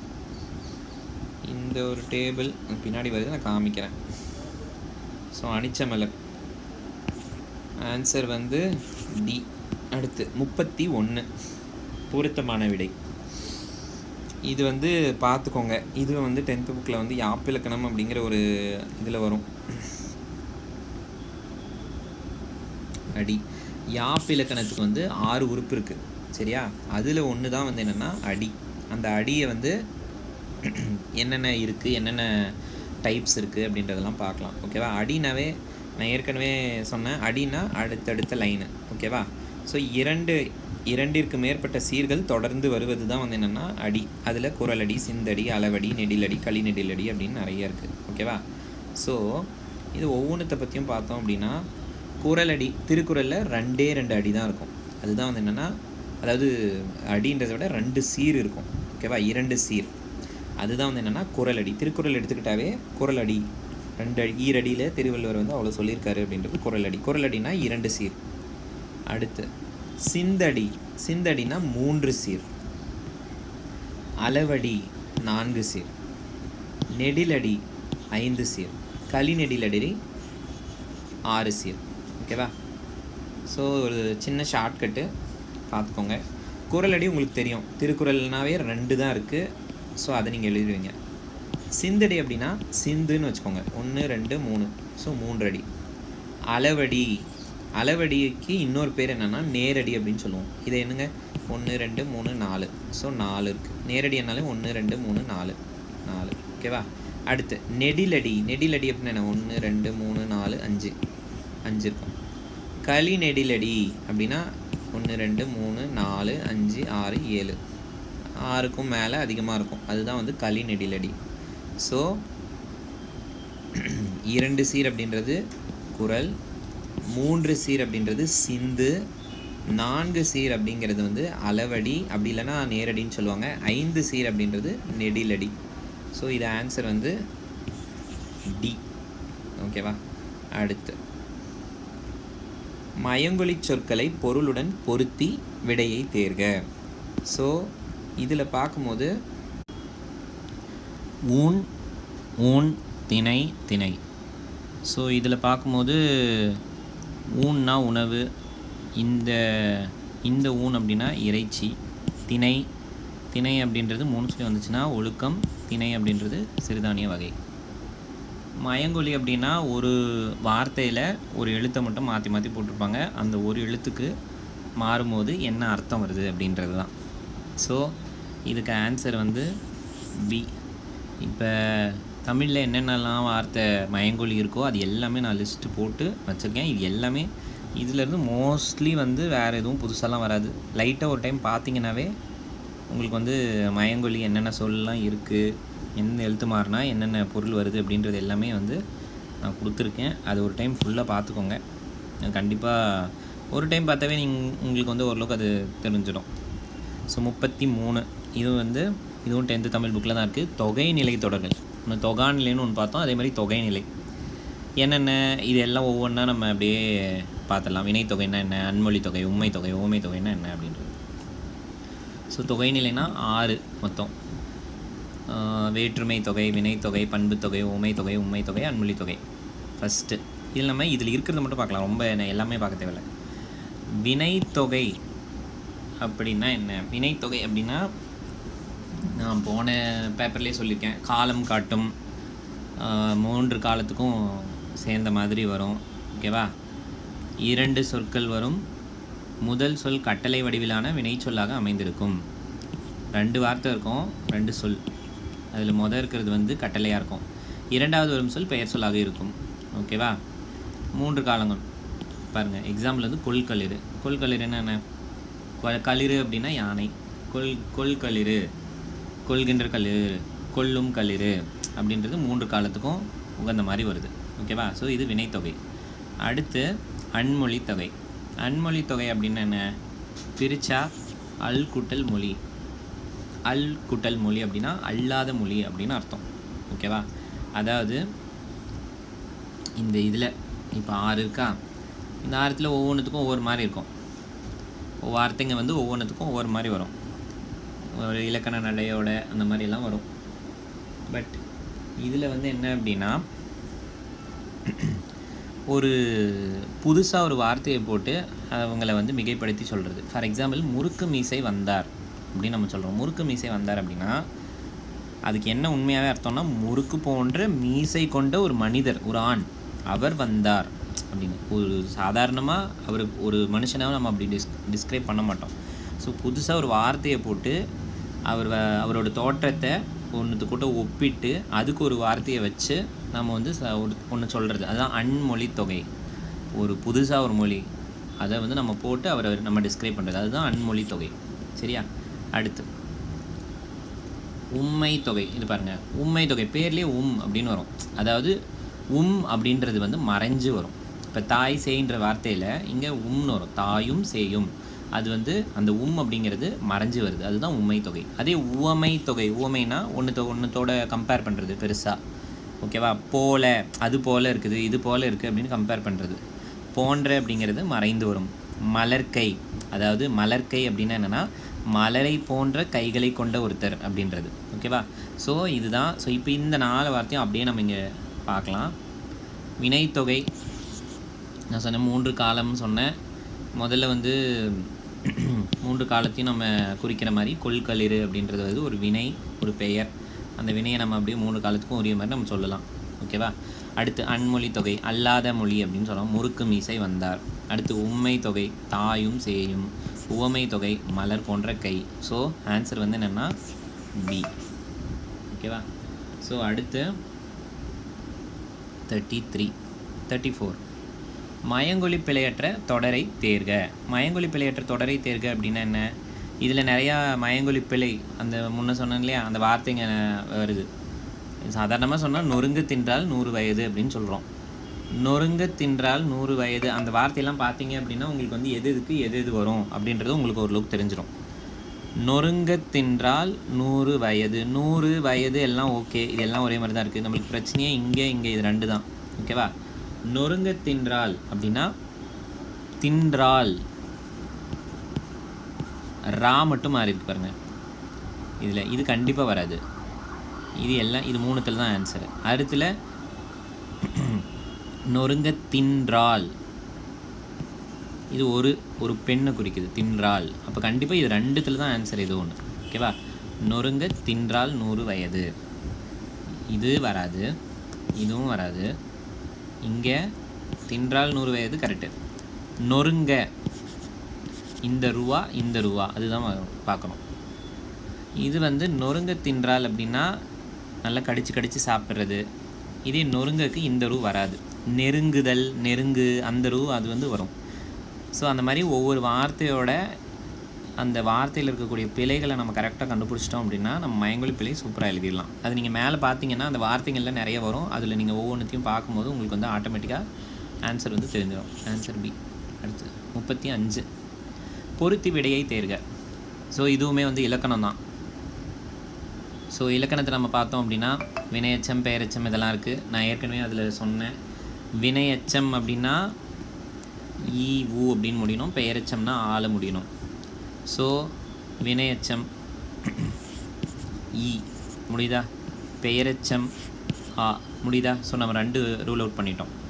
அடுத்து தனிந்தது என்ன அப்படின்னா என்ன? தனிந்தது என்ன அப்படின்னா என்ன? என்ன அப்படின்றது அசைச்சொல். தனிந்ததுன்றது வந்து என்னென்னா வினை முற்று. அது வந்து ஒரு முற்று பெற்ற வினை, அதுதான் வந்து தனிந்தது அப்படின்னு நம்ம சொல்கிறோம். என்ன அப்படின்றது வந்து அசைச்சொல். அது தெரிஞ்சுக்கோங்க, அதை பற்றி அது வந்து ஒரு பொருள் தராத ஒரு சொல் அப்படின்றது தான் அசை சொல் அப்படின்னு சொல்கிறாங்க. தனியாக பொருள் தராது, அது வந்து இன்னொரு வாக்கியத்தோடு சேர்ந்து தான் வரும் அப்படின்றத வந்து நம்ம தெரிஞ்சுக்கணும். அடுத்து 36 மதில் போர் பற்றிய புறத்திணைகள். இதிலேருந்து இந்த புறத்திணைகள் அகத்திணைகள்னு இருக்குது. இதில் மட்டும் இந்த வாட்டி அதிகமாக கான்சென்ட்ரேட் பண்ணியிருக்காங்க. புறத்திணைகள்னு பார்க்கும்போது மொத்தம் 12 இருக்குது. 1 2 3 4 5 12. இந்த புறத்திணைகள் 12 பற்றியும் அது என்ன பேர், அந்த திணையில் அவங்க என்ன பண்ணுறாங்க, இதை மட்டும் தெரிஞ்சுக்கிட்டிங்கனாவே கண்டிப்பாக வந்து இதிலேயே வந்து ஐ திங்க் ஒரு 3 கொஷின் வந்திருக்குன்னு நினைக்கிறேன். ஓகேவா? பாருங்கள், மதில் போர் பற்றிய புறத்திணைகள் எது எது அப்படின்னு கேட்குறான். மதில் போர் பற்றிய புறத்திணைகள் எது எது? மதில்னா என்ன? கோட்டை, ஒரு அரசனுடைய கோட்டை. அந்த கோட்டையை பற்றி எந்தெந்த திணையெல்லாம் சொல்லுது அப்படின்றத பார்க்கலாம். வெற்றி திணை அப்படின்னா பகைவர் ஆணிரைகளை கவர்வது. ஓகேவா? ஒரு நாட்டிலேருந்து இன்னொரு நாட்டுக்கு போய் சண்டை போடுறதுக்கு முன்னாடி அந்த நாட்டில் இருக்கக்கூடிய ஆணிரைகள்னால் பசுக்கள், ஆடு, மாடு எல்லாமே அதெல்லாம் போய் எடுத்துகிட்டு வந்துடுவாங்க இவங்க. பகைவர் நாட்டோட இப்போ அந்த நாட்டு மேலே சண்டை போடுறோம் அப்படின்னா அந்த நாட்டில் இருக்கக்கூடிய அங்கே இருக்கக்கூடிய ஆடு, மாடு எல்லாத்தையும் கவர்ந்து வருது. கவர்னா திருடிட்டு வந்துடுறது. அதுதான் வெற்றி திணை. கரந்தை திணை அப்படின்னா என்னது? பகைவர் கவர்ந்து சென்ற ஆணிரைகளை மீட்டு வருவது. இப்போ அந்த நாட்டுக்காரன் பார்க்குறான், என் நாட்டிலேருந்து எடுத்துகிட்டு போறியா அப்படின்ட்டு திரும்பி அந்த நாட்டிலேருந்து கடத்திட்டு போனவனோட நாட்டில் வந்து அந்த நாட்டில் இருக்கக்கூடிய தன்னுடைய ஆடு, மாடு எல்லாத்தையும் மீட்டுட்டு போகிறது தான் கரந்தை திணை. ஸோ வெற்றி, கரந்தை வந்து அந்த மாதிரி. அடுத்து வஞ்சி திணை அப்படின்னா என்ன? பகைவர் நாட்டை கைப்பற்ற கருதியது. அவங்களோட நாட்டை நம்ம பிடிச்சிடணும் அப்படின்னு நினைக்கிறது. அதுதான் வந்து என்னென்னா வஞ்சி திணை. காஞ்சி திணை அப்படின்னா தன் நாட்டை கைப்பற்ற வந்த மாற்றரசனை தடுத்து போரிடல். இப்போ ஒருத்தன் வந்துட்டான், நம்ம நாட்டை பிடிக்கிறதுக்கு இன்னொரு அரசன் வந்துட்டான், அவனை எதிர்த்து சண்டை போட்டு நம்ம நாட்டை காப்பாற்றுறதுக்கு அந்த திணைக்கு பேர் தான் வந்து என்னென்னா காஞ்சி திணை. ஸோ வஞ்சி திணை, காஞ்சி திணை முடிஞ்சது. அடுத்து நொச்சி திணை. நொச்சி திணை அப்படின்னா என்ன? பகைவர் உள்ளே நுழையாதவர் மதிலை காப்பது. பாருங்கள், மதில் வந்துருச்சு. மதில்னா கோட்டை. யார் வெளியிருந்து இன்னொரு அரசன் நம்ம கோட்டையை வந்து நெருங்க முடியாத மாதிரி அந்த கோட்டையை காப்பாற்றுறது தான் நொச்சி திணை. அடுத்து உளினை திணை. பகைவர் மதிலை நாற்புறமும் வளைத்து கைப்பற்றுதல். அதே ஆப்போசிட்டில் இருக்கிற அந்த அரசன் இன்னொரு அரசனோட அந்த கோட்டையை வந்து கைப்பற்றி அந்த 4 புறமும் வளைச்சு அவங்க எங்கேயும் தப்பிச்சு போகாத மாதிரி அதை போட்டு அப்படியே கட்டுப்படுத்தி அதை கைப்பற்றுறது, அது பிடிச்சறது தான் வந்து என்னென்னா உளினை திணை. ஸோ நல்லா ஞாபகம் வச்சுக்கோங்க, நொச்சியும் உளினையும் மதிலை பற்றி பேசுது. ஓகேவா? அதாவது கோட்டையை பற்றி பேசுது. தும்பை திணை. தும்பை திணை என்ன? அரசர்கள் இருவரும் எதிரெதிரே நின்று போர் புரிவது தும்பை. அடுத்து வாகை. வாகை என்னென்ன? அரசர் தன் பகைவரை வெல்லுதல், தன்னுடைய பகையரசனை ஜெயிச்சறது தான் வாகை. வாகை சூடவா அப்படின்னு சொல்லுவோம் இல்லையா, அது வந்து ஜெயிச்சறது. பாடான் திணை அப்படின்னு என்ன? மன்னனின் கல்வி, வீரம், புகழ், அருள் முதலியவற்றை போற்றி கூறுவது. பாடான் திணை பொதுவாக சொல்கிறது அந்த மன்னனை பற்றி ஃபுல்லாக, அந்த மன்னனோட கல்வி, வீரம், அவனுடைய புகழை கூறுறது வந்து என்னென்னா பாடான் திணை. பொதுவியல் திணைனா வெற்றி முதல் பாடான் வரை கூறாத பொதுவான கருத்துக்களை கூறுவது. பொதுவியலான கருத்துக்கள் அதுதான் வந்து என்னென்னா பொதுவான சில கருத்துக்கள். இந்த வெற்றி அது அந்த நாட்டை பற்றி சொல்கிறது அதெல்லாம் விட்டுட்டு மக்களுக்கு தேவையான ஒரு பொதுவான கருத்தை சொல்கிறது தான் வந்து என்னென்னா பொதுவியல் திணை. கைக்கிளை வந்து என்னென்னா ஒருதலை காமம், ஆண்பார் கூற்று, பெண்பார் கூற்று. அதே பெருந்திணை அப்படின்றது பொருந்தா காமம், பெண்பார் கூற்று, இருபார் கூற்று. ஓகேவா? ஸோ இப்போ இதை தெரிஞ்சு வச்சுக்கிட்டா இப்போ கோட்டையை பற்றி, அதாவது மதிலை பற்றி கூறும் புறத்திணைகள் எது அப்படின்னா நொச்சி மற்றும் உளினை. Answer C. அடுத்து திணைக்குரிய தெய்வங்களை பொருத்தி விடை சேர்க. நல்லா ஞாபகம் வச்சுக்கோங்க, மொத்தம் 5 திணை இருக்குது. அந்த 5 திணையை அப்படியே கீழே காமிக்கிறேன் பாருங்கள். இதுதான் டேபிள். குறிஞ்சி, முல்லை, மருதம், நெய்தல், பாலை, இது எல்லாமே அகத்திணைகள். நம்ம முன்னே பார்த்தது வந்து புறத்திணைகள், இது வந்து அகத்திணைகள். இந்த அகத்திணைகளில் ஒவ்வொரு நிலம், குறிஞ்சி நிலம், முல்லை நிலம், இந்த மாதிரி ஒவ்வொரு நிலத்துக்கு சம்பந்தமான மக்கள், பூ, உணவு, விலங்கு, அந்த மாதிரி இந்த டேபிளில் அப்படியே கொடுத்துருக்கான். இந்த டேபிள் பார்த்திங்கன்னா உங்களுக்கு தெரிஞ்சிடும். ஸோ இதில் ஒன்றுத்தை வந்து அவன் மென்ஷன் பண்ணி அதில் வந்து பொறுத்துக்க மாதிரி அவன் கேட்டிருக்கான். அது என்னென்னா தெய்வம்.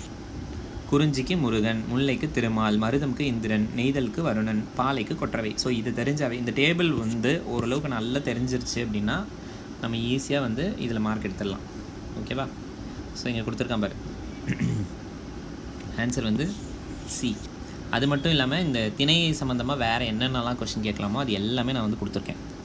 அந்த திணைனா என்ன, அதனோட ஆசிரியர் யார், இந்த நிலத்தில் சம்மந்தமாக அதில் ஆசிரியர் வந்து அவங்க இதை பற்றி எழுதியிருப்பாங்க. ஸோ அதெல்லாம் வந்து இது வந்து அதனோட ஷார்ட்கட். இது படித்து பார்த்திங்கன்னா உங்களுக்கே தெரியும். அடுத்து அந்த திணையோட உரிப்பொருள் இதையும் கேட்டிருக்கான் ஒரு சில டைமு. இது ஆக்சுவலாக கீழே கேட்டிருக்கான், பார்க்கலாம். அடுத்து திணையோட சிறுபொழுது பெரும்பொழுது, இது போன எக்ஸாம்பிள் கேட்டிருந்தான். ஓகேவா? ஸோ இது எல்லாமே இந்த திணையை பொறுத்த வரைக்கும் எல்லாமே நான் வந்து ரொம்ப கரெக்டாக படித்து வச்சுக்கோங்க. ஓகேவா? பாருங்கள், பெரும்பொழுது சிறுபொழுது, அந்த பெரும்பொழுது சிறுபொழுதில் அது என்னென்ன அப்படின்றது எல்லாமே நான் கொடுத்துட்டேன். ஸோ இதுலேருந்து கண்டிப்பாக இதை படிச்சிங்கனாவே கண்டிப்பாக வந்து இதில் நீங்கள் நிறைய மார்க் வாங்கிடலாம். அடுத்து ஆசிரியர், புத்தகம், நூல். ஸோ பொருத்தமான விடை ஞாபகம் வச்சுக்கோங்க. சித்தார்த்தன் சிலை சிறுகதை, ரோமாபுரி பாண்டியன் புதினம், நெஞ்சுக்கு நீதி வாழ்க்கை வரலாறு, குறளோவியம் இலக்கியத்திற்கு உரை. So answer B 38. பாருங்கள், திரும்பவும் வந்து அதே புறத்திணைகளை வச்சு கேட்டிருக்காங்க. நொச்சி திணை அப்படின்றது எயிலை காத்தல். எயில் அப்படின்றது என்னென்னா கோட்டை தான், மதில். ஓகேவா? வெச்சி திணை உங்களுக்கே தெரியும், நிறை கவர்தல். உள்ளினை திணை எயில் வளைத்தல், கோட்டையை வளைச்சிறது. கரந்தை திணை நிறை மீட்டல். ஸோ நான் ஏற்கனவே சொன்னதை திருப்பி அப்படியே கொடுத்துருக்காங்க. ஸோ அது ஒரு டைம் பார்த்துக்கோங்க. Answer B. 40வது கொஷின். இங்கே விகுதியெல்லாம் கொடுத்துருக்காங்க. விகுதியோட அந்த என்ன எழுத்தோ அதை வந்து நம்மளுக்கு ஐடென்டிஃபை பண்ணுறதுக்கு என்ன அப்படின்றத வந்து நம்மளுக்கு கொடுத்துருக்காங்க. ஸோ அதை வந்து பொறுத்துக்களை கேட்டிருக்கான். ஸோ இது வந்து 9th Tamil book 10th Tamil book ரெண்டுத்துலேயுமே இருக்குது. இந்த டேபிள் வந்து பார்த்திங்கன்னா 9th தமிழ் புக்கில் தான் இருக்குது. ஸோ இதில் பாருங்கள், பலர்பால் ஃப்ளூரல். ஸோ பலர்பாலில் நடந்தனர், பெற்றார், அதாவது ஆர் அப்படின்றது வரணும். ஒன்றன் பால்னால் சிங்கிள், நீந்தியது, போயிற்று, தூரு அப்படின்னு முடியணும். தன்மை ஒருமை வினைமுற்று விகுதி, சிரிக்கிறேன், நம்மளே சொல்லிக்கிறது. ஸோ ஏன் அப்படின்னு வரும்.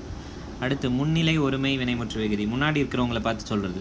செய்தாய், ஆய், ஈ இந்த மாதிரிலாம் வந்துச்சு அப்படின்னா அது வந்து முன்னிலை ஒருமை வினைமுற்று விகுதி. மற்றதும் இருக்குது, அதையும் பார்த்துக்கோங்க. ஸோ இங்கே பார்க்கும்போது பலர்பால் வினைமுற்று விகுதி ஆர் அப்படின்னு வரும். தன்மை ஒருமை வினைமுற்று விகுதி ஏன். ஒன்றன்பால் வினைமுற்று விகுதி து ரு. முன்னிலை ஒருமை வினைமுற்று விகுதி ஆய். Answer A. அடுத்து 41. இது வந்து திருவள்ளுவர் திருக்குறளில் சொல்லியிருக்காருன்னு நினைக்கிறேன். இது நான் தேடி பார்த்தேன், பட் கிடைக்கல. பட் இதை ஞாபகம் மட்டும் வச்சுக்கோங்க. ஈவாரை கண்டால் இன்பம் அடைவர். யார் அப்படின்னா இறப்பவர். ஈவார்னா கொடுக்குறவங்களை பார்த்தா ரொம்ப சந்தோஷப்படுவாங்க. யாருன்னா இறப்பவர்னா யார்? பிச்சை எடுக்கிறவங்க. கேட்டவுடன் உதவி செய்வர் யார் அப்படின்னா, நம்ம ஏதாவது ஒரு உதவின்னு கேட்டோம் அப்படின்னா அது செய்கிறவங்க யார் அப்படின்னா சான்றோர். நெருங்கி பிழிந்தால்தான் பயன்படுவர் யாருன்னா கயவர். நல்லா அவங்கள பனிஷ் பண்ணால் தான் வந்து அவங்க உண்மையை சொல்லுவாங்க, அந்த மாதிரினா அது வந்து கயவர், திருடங்க. உலகில் நடைமுறைகளை அறிந்து செயல்படுபவர் அமைச்சர், மினிஸ்டர்ஸ். ஓகேவா? ஸோ இது வந்து ஆன்சர் பி. 42. அதே பாருங்கள், அந்த பொதுவியல் திணையை வச்சு ஒரு பிழையான தொடரை கொடுத்துருக்கான், அதை நம்ம கரெக்டாக சொல்லணும். பின்வருவனவற்றுள் முறையான தொடரை தேர்க. படித்து பார்த்தோன்னா ஓரளவுக்கு கரெக்டாக எழுதிடலாம். ஆனிரை கவர்தல் எனப்பட்டது வெச்சி திணை. ஆனிரை கவர்தல் உங்களுக்கே தெரியும், மாடு எல்லாத்தையும் எடுத்துகிட்டு திருடிட்டு வந்துடுறது. ஓகேவா? எனப்பட்டது வெச்சி திணை. சரி, ஒரு கொஞ்சம் கரெக்டாக மாதிரி தான் தெரியுது, பட் இருந்தாலும் தெரியல. வெச்சி திணை எனப்பட்டது கவர்தல் ஆனிரை, தப்பு. கவர்தல் எனப்பட்டது வெச்சி திணை, தப்பு. ஆனிரை கவர்தல் வெச்சி திணை எனப்பட்டது, இதுதான் கரெக்டாக இருக்குது, ப்ராப்பராக இருக்குது. ஆனிரை கவர்தல் அப்படிங்கிறது தான் வெச்சி திணை அப்படின்றது வந்து ஒரு ஆர்டராக இருக்குது அந்த சென்டென்ஸு. ஸோ முறையான தொடர், இதுதான் ஆன்சர் டி. அடுத்து ஈற்றுச்சீர் ஏகாரத்தில் முடிவு பெறும் பாவகை. முன்னே பார்த்தோம், பாவகை வெண்பா கலிப்பா ஆசிரியப்பா வஞ்சிப்பான்ட்டு. அதில் வெண்பாவையும் ஆசிரியப்பாவையும் வந்து டிஃப்ரென்ஸ் பண்ணி ஒரு டேபிள் கொடுத்துருப்பேன். அதிலே பாருங்கள், அதில் முடியும் போது ஏகாரத்தில் முடிவது எது அப்படின்னா ஆசிரியப்பா. இந்த ஆசிரியப்பா வச்சு 2 கொஷின் வந்திருக்கு. ஸோ ஆசிரியப்பா அகவற்பா அப்படின்னு சொல்லுவாங்க. சரியா? ஸோ ஈற்றுச்சீர் ஏகாரத்தில் முடிவு பெறும் பாவகை எதுனா ஆசிரியப்பா. Answer A. 44. யாப்பின் உறுப்புகளின் எண்ணிக்கையை தமிழ் எண்களில் தேர்க. ஸோ யாப்பின் உறுப்பு நான் 6ன்னு சொன்னேன் முன்னையே, நம்ம அங்கே பார்த்தோம். பட் ஆனால் அங்கே ட்விஸ்ட் என்னென்னா அதில் தமிழ் எண் கொடுத்துட்டான். ஸோ 1லேருந்து 10 வரைக்கும் இருக்கக்கூடிய தமிழ் எண்கள் நம்ம தெரிஞ்சு வச்சுக்கணும். ஸோ 6ன்றது நம்மளுக்கு தெரியும், பட் ஆனால் 6ல் இது என்ன அப்படின்றது நம்மளுக்கு தெரியாது. So answer C. அந்த லெட்டர்ஸ் எல்லாம் ஒரு வாட்டி பார்த்துக்கோங்க. பிழையற்ற தொடரை தேர்க. அதே மாதிரி இதில் இந்த எழுத்தெல்லாம் எந்த எழுத்துன்றது கரெக்டாக இருக்கணும். ரா ரா, நா நா, இதெல்லாம் வந்து நம்ம கரெக்டாக தெரிஞ்சு வச்சுக்கணும். ஓகேவா? எங்கள் விண்ணப்பத்தினை ஆவண செய்க. ஓகேவா? எங்கள் எல்லாம் கரெக்டு. இங்கே விண்ணப்பம் இதுதான் வந்து கொஞ்சம் மிஸ்டேக்காக இருக்குது. கண்டிப்பாக விண்ணப்பம்க்கு 3 சொல்லி தான் வரணும். ஸோ கண்டிப்பாக இதுவும் கிடையாது, இதுவும் கிடையாது. இது ஏ இல்லைனா டி, இது 2 தான் ஆன்சர். சரி, இது எல்லாம் ஒரே மாதிரி இருக்குது, இதெல்லாம் ஒரே மாதிரி இருக்குது. அடுத்து ஆவண அப்படின்றது வந்து 3 சொல்லி நான் வருமா இல்லை 2 சொல்லி நான் வருமா? 2 சொல்லி நான் தான் வரும். ஸோ எங்கள் விண்ணப்பத்தினை ஆவண செய்க. ஓகேவா? ஸோ ஆன்சர் ஏ. 46 வசன கவிதையை முதலில் தமிழில் அறிமுகம் செய்தவர் யார்? பாரதியார். ஓகேவா? ஸோ 47 பொருந்தாதனியை தேர்க. சொல்லும் பொருளும். ஓகேவா? சொல்லும் பொருளும் இதில் 10th தமிழ் புக்கில் இருக்கக்கூடிய எல்லா பொருள் கூறுகவும் கொடுத்துட்டேன். கண்டிப்பாக இதிலேருந்து தான் கேட்டிருக்கான். இது வரைக்கும் நிறைய கேட்டிருக்கான். இங்கே பாருங்கள், இது வந்து 10th தமிழ் புக்கில் இருக்கிற அந்த பொருள் கூறுக. துய்ப்பது, மயலுறுத்து, மேவலால், அப்புறமா வந்து நறுவி, எல்லாமே இங்கே அதே தான் கொடுத்துருக்கான். துய்ப்பது அப்படின்னா கற்பது இல்லைனா தருதல். So correct. மேவலால் அப்படின்னா பொருந்துதலால் இல்லைனா பெறுதலால், அதுவும் கரெக்டு, இதுவும் கரெக்டு. மயலுறுத்து மயங்கச்செய், கரெக்டு. சரி, நறுவி அப்படின்னா என்ன? நறுவி நறுமணமுடைய மலர்கள், அப்போ இதுதான் தப்பு. So answer D. இதுதான் வந்து பொருந்தாதனை. அடுத்து 48 சொல்லையும் பொருளையும் பொருத்தி விடை தேர்க. இதுவுமே ஒரு பொருள் கூறுக மாதிரி தான், பட் ஆனால் இதில் என்னென்னா திருக்குறள்லேருந்து எடுத்திருக்கான். திருக்குறள்லேருந்து பொருள் கூறுக எடுத்திருக்கான். பாருங்கள், இங்கே இருக்கும். இது ஒவ்வொரு குறளில் இருக்கக்கூடிய அந்த வார்த்தைங்க. வன்கண்ணா மனவலிமை, ஆள்வினைனா விடாமுயற்சி, ஒன்னார்னா பகைவர். ஓகேவா? அடுத்து கரைத்தல்னா மறைத்து வைத்தல், இதெல்லாம். ஸோ இதை அப்படியே கொடுத்துருப்பான். வன்கண் மனவலிமை, ஒன்னார் பகைவர், கரைத்தல் மறைத்தல், ஆள்வினை விடாமுயற்சி. ஆன்சர் வந்து என்னென்னா சி. ஓகேவா? அடுத்து 49 மருந்தே ஆயினும் விருந்தோடு உண் என்று கூறும் நூலாசிரியர் யார்? ஔவையார். எதில் சொல்லியிருக்காங்கன்னா கொன்றை வேந்தன். இது ஏற்கனவே இது வந்து ஒரு ப்ரீவியஸ் இயர் கொஷின் தான், அதை நான் கொடுத்துருக்கேன். இது யார் என்னென்ன சொல்லியிருக்காங்க அப்படின்றத மென்ஷன் பண்ணியிருக்காங்க, அதை ஒரு டைம் பார்த்துக்கோங்க. ஓகேவா? அடுத்து லாஸ்ட் 50வது கொஷின். ஆசை தருவன அனைத்தும் பற்றுவேன், உண்டாயின் பிறர் உண்ணத் தருவேன், இவ்வரிகளில் அமைந்துள்ள நயங்கள். ஏற்கனவே சொன்னேன், மோனை, எதுகை, சீர்னா என்ன, அடினா என்ன, எல்லாமே சொல்லிட்டேன். ஸோ இதில் என்ன இருக்குது அப்படின்னு பார்த்தோம் அப்படின்னா, நல்லா பாருங்கள், இதில் சேம் லைன் இல்லை, அதாவது அடுத்தடுத்த லைன் இல்லை, சேம் லைன். இந்த லைனில் ஒன்றும் இல்லை, செகண்ட் லைனில் அப்படியே பாருங்கள். இது அப்படியே பார்த்திங்கன்னா உங்களுக்கு ஃபஸ்ட்டு ஃபஸ்ட்டு எழுத்து மோனை, அது ஒரே லைனில் இருக்கிறதுனால அது சீர் மோனை. ஓகேவா? அடுத்து சேம் லைனு, 2வது எழுத்து சேமாக இருக்குது. ஸோ 2வது எழுத்து சேமாக இருந்தால் எதுகை, சேம் லைனுன்றதுனால சீர். ஸோ சீர்மோனை, சீர் எதுகை. ஓகேவா? அடுத்து சீர்மோனை, சீர் எதுகை. ஓகேவா? அடுத்து இது வந்து என்ன அப்படின்னா, இது நான் தப்பாக எழுதியிருக்கேன். இது ஆக்சுவலாக வந்து கடைசி எழுத்து ஒரே மாதிரி இருந்துச்சு அப்படின்னா அது என்ன அப்படின்னா இயைபு. ஓகேவா?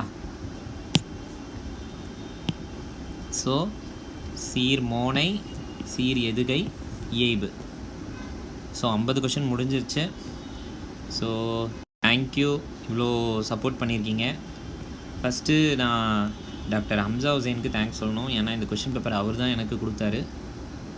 ஸோ ஏதாவது பிடிஎஃப் வேணும் அப்படின்னா இந்த வாட்ஸ்அப் கோடை வந்து QR கோடை வந்து ஸ்கேன் பண்ணி எனக்கு ஏதாவது மெசேஜ் பண்ணுங்கள். ஓகேவா? So thank you so much.